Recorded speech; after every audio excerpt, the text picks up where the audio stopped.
Let's turn to a line of breaking news on our main stories, the tariffs. We've been watching the markets through the course of the last few hours. Donald Trump, it's being reported, now threatening a further 50% tariff on China from April the 9th. So a couple of days' time, that's when the main tariffs are imposed around the world. There it is, the statement on Truth Social. And within that, you can see 2/3 of the way down, that threat of a further 50% tariff on China. Originally, of course, we had 34% imposed last Wednesday. The Chinese responding with a 34% tariff of their own, and now this further threat. And of course, that is what so many analysts had feared, that the tit-for-tat tariffs just keep escalating. And that apparently is what we're seeing playing out. So that line just being reported, that post just happening in the last few minutes, with Donald Trump threatening a further 50% tariff on China from Wednesday.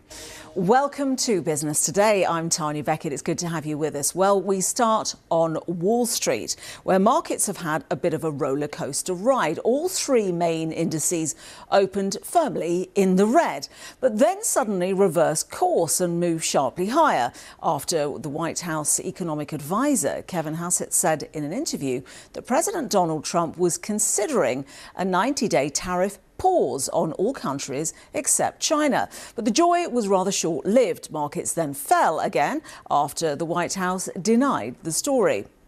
Well, let's now go to New York and Erin Delmore, who joins us from our New York bureau. Erin, it really was an extraordinary start to trade. It was obvious when you see the markets going to positive territory, they clearly had hopes that there'd be some rowing back of these tariffs, but it wasn't to be.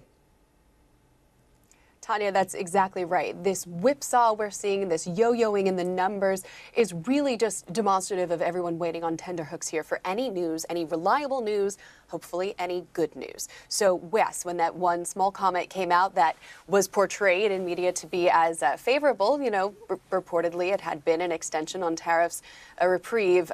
Certainly we did see the major indexes go into the green, but the White House denied it.